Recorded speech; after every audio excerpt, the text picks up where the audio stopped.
زخموں سے تڑپتے ہوئے ایک شخص نے پانی مانگا اور وہ سخت پیاس کی شدت میں مبتلا تھا اور العطش العطش پکار رہا تھا، تو کوئی چھاگل میں پانی لے آیا اور وہ پانی اس کی زندگی برقرار رکھنے کا ذریعہ ہو سکتا تھا۔ جو ہی اس نے وہ آب خورا اپنے ہونٹوں کے قریب کیا تو دوسرے زخمی کے تڑپنے کی اور اس کی بے تابی کی صدائیں بلند ہوئیں اور اس نے بھی العطش العطش پانی پانی پکارا، تو اس نے وہیں سے وہ آب خورا چھوڑ دیا اور کہا کہ یہ میرے اس بھائی کو دے دیا جائے۔ وہ پینے لگا تو تیسری جانب سے آواز آئی تو اس نے وہاں بڑھا دیا، تو اس طرح وہ 7 جگہ سے گھومتا رہا اور وہ پیاس سے جان دے دیتے ہیں لیکن ترجیح دوسرے بھائی کو دے رہے ہیں۔ یہ تھا دوسرے کے لیے پسند کرنے کا جذبہ، اور آج ہماری صورتحال اس سے مختلف ہے۔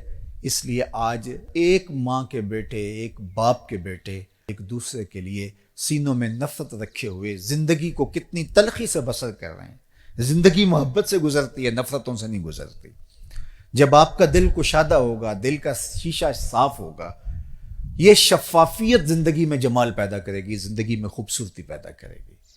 جب آپ دوسروں کے لیے کشادہ دل نہیں ہوں گے، کشادہ دماغ نہیں ہوں گے، کشادہ ظرف نہیں ہوں گے، تو اس وقت خود بخود زندگی تنگ ہونا شروع ہو جائے گی۔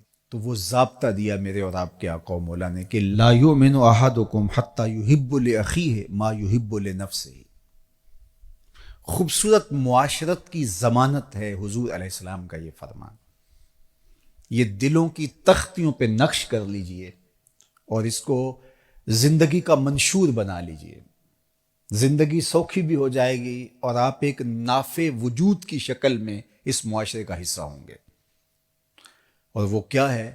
لا یؤمن احدکم حتی یحب لاخیہ ما یحب لنفسہ۔ اتنی دیر تک کوئی شخص کامل مومن نہیں ہو سکتا جب تک وہ اپنے بھائی کے لیے وہ پسند نہ کرے جو اپنے لیے پسند کرتا ہے۔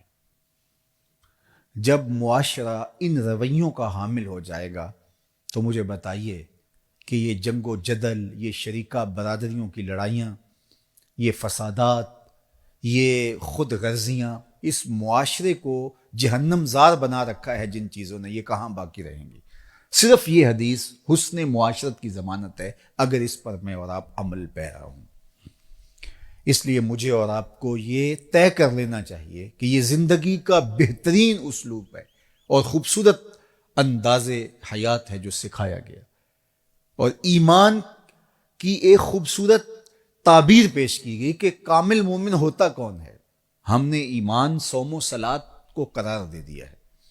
اس میں کوئی شک نہیں کہ صوم و صلات کے بغیر ہمارا دین مکمل نہیں ہوتا، لیکن جس طرح صوم و صلات، عبادات اور دیگر چیزیں ہمارے اوپر لازم اور ضروری ہیں، رویوں کی خوبصورتی بھی اسی طرح ہمارے اوپر لازم اور ضروری ہے، اور اس کی جو تربیت ہے وہ ان اصولوں پر ہوگی۔ تو آئیے میں اور آپ ذرا اپنے اندر جائزہ لیں کہ ہمارے وجود کی وجہ سے، ہمارے انداز کی وجہ سے کسی دوسرے کو تکلیف تو نہیں پہنچ رہی، اور ہم کیا جو اپنے لیے سوچ رہے ہیں وہ دوسروں کے لیے سوچتے ہیں یا نہیں سوچتے۔